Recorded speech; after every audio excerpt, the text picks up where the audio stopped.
a lovely piece. Thank you both. Definitely in alignment with the regeneration and rebirth of spring, yes? Aren't those roadies out there in the forest of continuing? Oh my goodness, yes. The wild roadies, gorgeous. All the others seem to be fading, but it's just spring. My goodness. Isn't it interesting, too, that we have this celebration just as spring is beginning to make that turn into summer? This celebration, this honoring of the passing of many, many people who've given their lives in the name of hope and freedom for all beings, all humanity. Do you remember getting poppies to wear for Memorial Day? Yeah, that was part of it for me. And I have a friend who, all of her family goes out into the cemetery this weekend so that the flowers are there today and tomorrow, Sunday and Monday, Memorial Day. The first Memorial Day was during the Civil War. We got a lot of things from the Civil War, didn't we? And it's an interesting story that on this day, somewhat over 150 years ago, there had been the mass, ending of the life of a number of Union soldiers, all the Union soldiers in a Confederate prison camp. And they were dumped into a mass grave. The local former slaves got together, dug up the mass grave, and put every single one of those several hundred Union soldiers into their own individual grave with their own marker, the cross. And a few days later, on what was Monday, the 31st of May, they honored and celebrated those men who had given their lives that those people might be free. And that was our first Memorial Day.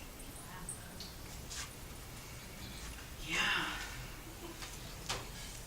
The poppies were about all those people in Flanders Fields in World War I. And we've honored those who have passed in many interesting ways over the years. There's a wonderful book by the guy who wrote Tuesdays with Maury, The 5 People You Meet in Heaven. I encountered that a couple years ago, and one of the first people that he meets is a young man who is still on the battlefield, having passed on, to assist the guys who are getting killed, who is helping them realize they're not still fighting the battle. They can go home to their soul's home.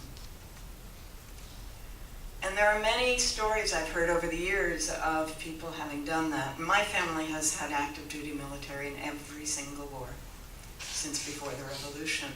And we've all come home. We've never had anyone have to be there, left there on the field. But I know many, many families where that's not the case, and some of them are in this room, where someone was left on the battlefield because it was not possible to bring, they weren't able to bring their living bodies home. And that's hard.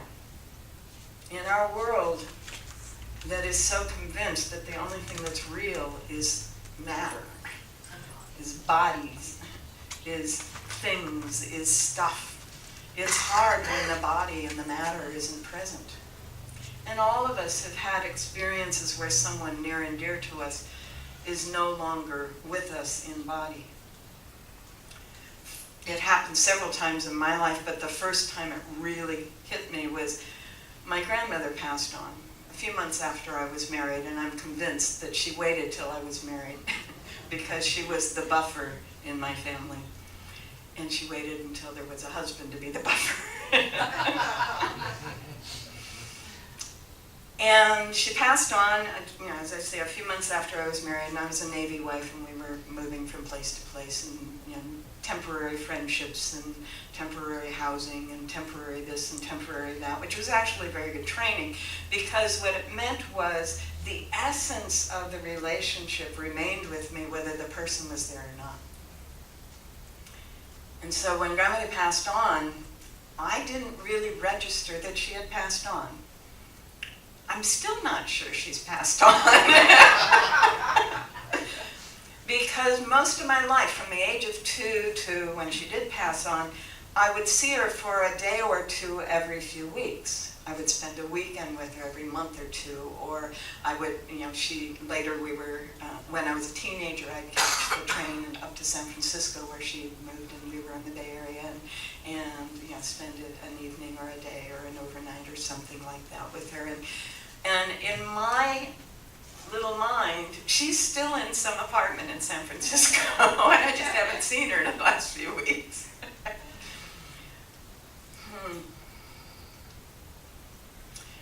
But there was a time, about a year after she had passed on, when I was in a strange city. The ship was out, the guys were gone, I hadn't yet met the wives.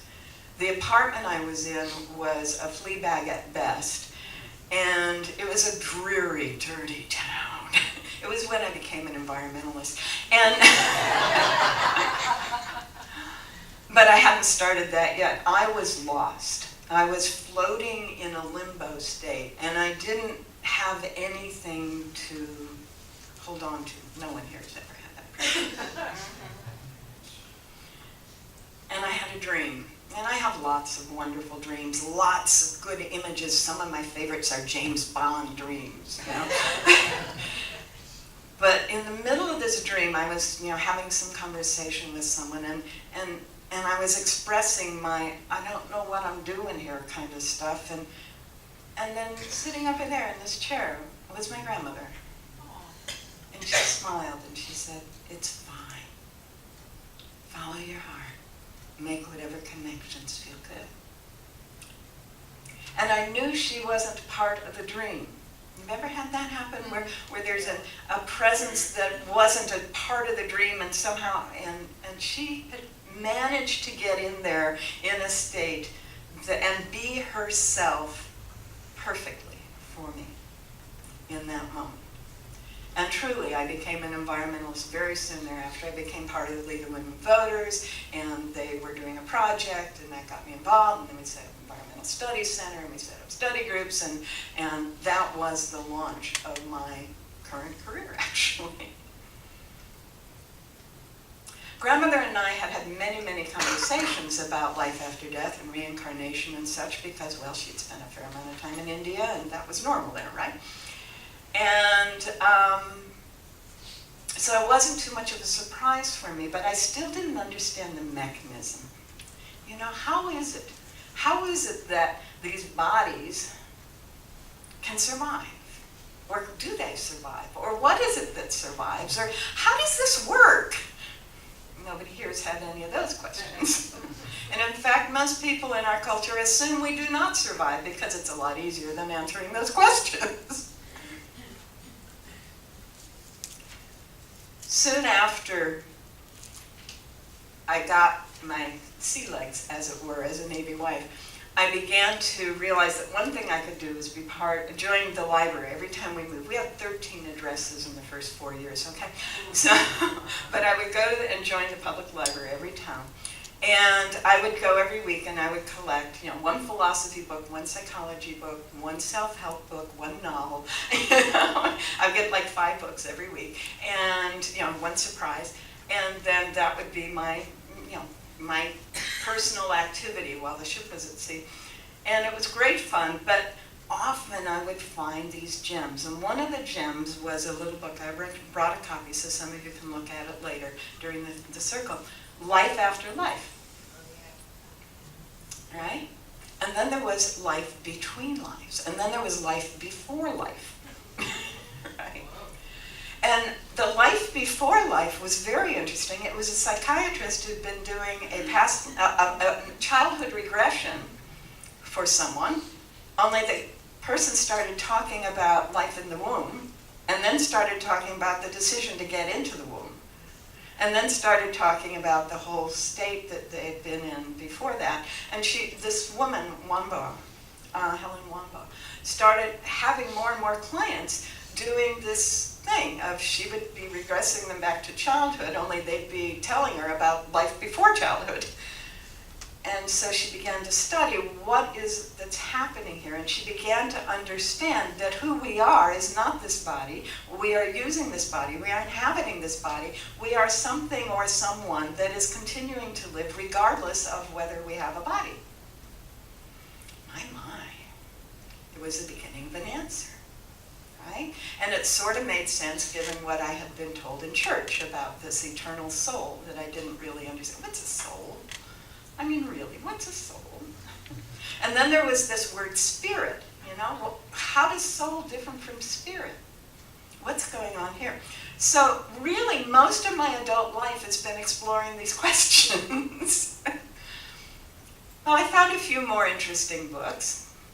And recently, there's a book called Proof of Heaven. I shared this last fall with some of you. Proof of Heaven is Eben Alexander, the neurosurgeon, who woke up with a horrendous headache one day and went into this long coma where his vital signs were virtually nothing. He was being kept alive by a machine. And he comes back and he wakes up fully fine, right, after he's been virtually dead for the better part of a week. And he has these stories that he tells about where he's been and what he's done and what he's learned and this incredible sound that somehow had all this information in it, and he didn't know what to call it, so he called it Om. And whenever he focused on it, he had new understandings. If he had a question and he focused on this awareness, Om gave him information. Proof of Heaven, Eben Alexander. And there's wonderful YouTubes you can follow up on that great story. So over the years, I've collected probably 50 books of people's explanations and understandings and explorations connecting or having experienced the other side. Another one was a woman who fell in love with a monk who was a hermit. And he fell in love with her, but they never consummated the relationship.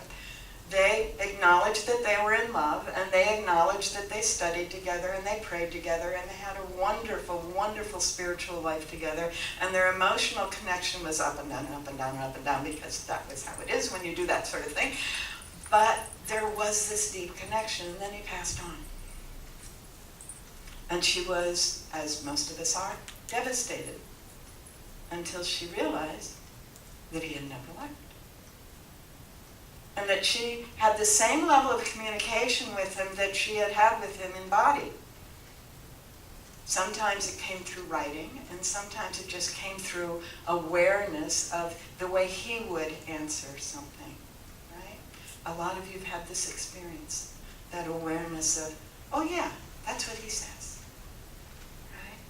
Oh, in this situation, yeah, I know how he would have responded to that, or she would have responded to that. And so she wrote a book, Love is Stronger Than Death, and talks about the ongoing nature of the relationship and how both of them have continued to develop spiritually, one on this side and one on the other side of the veil. So there is something that is continuing before and after we're in a body. We don't know what, but something. Something that has energy and knowledge and love, because those are the things people experience. Now, sometimes that knowledge is wisdom, and sometimes it isn't. To assume that just because someone's on the other side of the veil means they're wiser is not necessarily a smart thing. But they have knowledge. They have knowledge of what the other side of the veil is like. In the case of the young soldier who sticks around to help the other soldiers, he has the knowledge of what's really going on here, and he can share that with those who have suddenly found, not even been aware of they are no longer in their bodies fighting this battle. And he helps them through that process. And the other night I got to rewatch a movie that is an old favorite of mine. It came out in '95 with Robin Williams, What Dreams May Come. What Dreams May Come. It was a book and a movie script that was written in the 60s, I think, and it sat on the shelf because nobody could figure out how to make it. Because when the main character was a doctor, he's a pediatrician, I think he's even a child neurologist, but he finally gets to accept that perhaps he has died, which takes a while, and it apparently does for a lot of people. He wakes up in a painting, in one of his wife's paintings. His wife is a painter and she does marvelous things. And he wakes up in his favorite of her paintings. And that is his heaven. And so, it's all gloopy and gloppy, and they're walking in paint, and he's reaching for a rose, and it squishes in paint, and all kinds of things. So the technology of making it possible wasn't in existence in the 60s, so they had to wait till the 90s, and Robin Williams does a fabulous job. But what we get is a very, very clear understanding of the relationship between what our normal thought processes are and what our experience is on the other side of the veil. And this is based on a true story.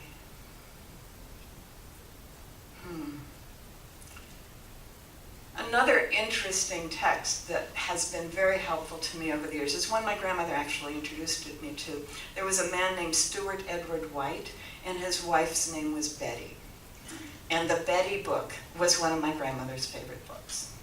And the Betty book was the story of these two people who found a Ouija board and didn't quite know what to do with it. But after a while, kind of like Esther Hicks, they learned how to meditate, and they learned how to receive the kind of information that the Ouija board was supposed to give them without the Ouija board. And after a while, they actually had an entity who was a collective we that they called Eric, not Seth, Eric. Jane Roberts was Seth, Esther Hicks is Abraham, these guys had Eric. And in the Betty book, this collective we would describe life on the other side. Well, just before my grandmother passed, Stuart Edward White produced another book, and it was called The Unobstructed Universe. And it was one of the ones that I found when I was hitting the libraries every week. And in The Unobstructed Universe, Betty has passed on. But their best friend, who has sat in on a lot of their earlier sessions, invites Stuart over for dinner one night, and all of a sudden, Betty is talking to them through her and describing her experience on the other side.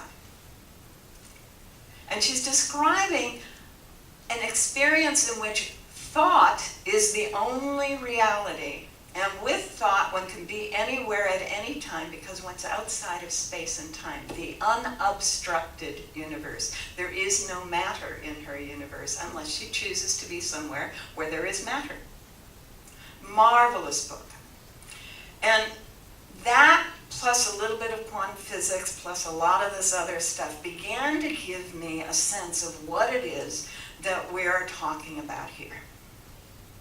We are talking about something that exists outside of space and time that could be called our soul or could be called our spirit, and continues. It's always been, it's always will be, because it's outside of time, right? Time is irrelevant to it. And that periodically chooses to experience matter, either from the other side looking and touching and being aware of, or by embodying in a body. Now in India, that body could be a cow or a goat or a cockroach. In our world, it's pretty much another human being, occasionally a dog or a cat. And, a beloved being, a known sentient being, someone that we care about. And it turns out that the spirit actually may show up in several bodies over space and time at the same time. Jane Roberts, with the Seth material, explains that even further with her concept of oversoul. She uses Emerson's term, oversoul, saying if these are all our different souls, then the oversoul, You know, if I'm in this space-time and someone else, part of my oversoul, is in another space and time, and so on. All of those are part of one oversoul having a series of experiences. And imagine trying to live 5 or 6 lifetimes at once.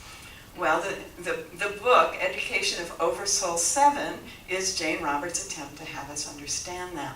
So what we have is this entity, this beingness that exists outside of space and time, that dips into space and time periodically, and then returns to its norm, its home, and then dips into space and time for the experience of it. Now, some of you may recall a German film about wings. I've forgotten the full title, but it became City of Angels with Nicolas Cage. Yeah? Yeah. Wonderful, wonderful version in which the entities that are outside of space and time can be aware of what's going on, but they don't get to feel it. They don't get to touch it or taste it. And they get hungry for that, and so they enter into space and time, into bodies. In that story, all they had to do, an angel had to do was fall off a high place to become a body and experience and feel and go through the whole process. So who we are is a being that is always. And who we are experiencing ourselves is a temporary construct just for the experience. We've created, we've allowed, we've fallen into, we've built up, whatever version you want to go with that, to have the experiences we're having. I think that's pretty cool. It also means I get to choose what kind of experiences I'm going to have. Because who I am is not this body. Who I am is not even this social role that I have accepted, which I actually kind of enjoy, thanks to you guys. Thank you very much. But who I am is so far beyond anything I have allowed myself to consider myself to be, that there are infinite possibilities open for each and every one of us. So when the neurosurgeon Eben Alexander came out of his experience of heaven, he sat down and said, okay, if anyone had told me this story, I would go through all of these possible descriptions of how it happened. And on page 147 in the book, and I brought it with me, you can look at it, he starts to go through one paragraph for each of the things that most scientific materialists, who think the only thing that exists is the physical, that nothing else exists, they haven't addressed the fact that electricity and gravity exist, but that's another question. He goes through and he says, well, this is one of the explanations, but that can't be true because this happened. Well, this is one of the explanations, but that can't be true because this happened. He just walks through each and every one of them and finally accepts that who and what he is, and we all are, is this eternal essence that has chosen to come into this body for the experience of it. And that experience includes how we leave the body. That's one of the choices we make. Isn't that interesting? There are no accidents. Thank you for saying that yesterday, Jeffrey. There are none. It looks like it sometimes, but there's always the choice, and there's usually a foreshadowing, a knowing ahead of time at some level that we usually deny. We don't allow ourselves to experience it. And there's another thing. Even if we get the foreshadowing, we still have the choice.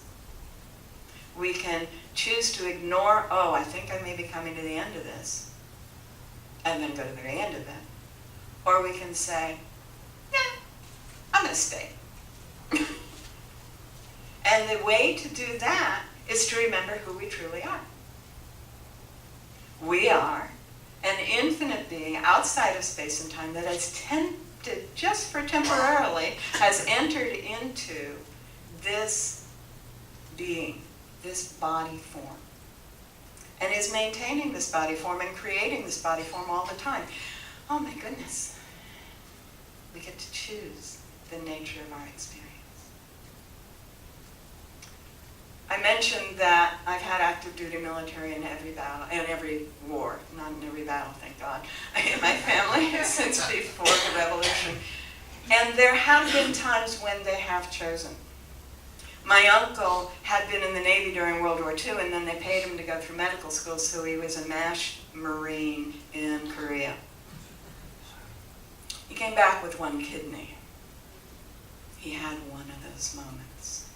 Am I going back, or am I staying here? He was a marvelous family practitioner, a marvelous family doctor, because he knew. Life is a choice in every moment. And death is not by any means the end.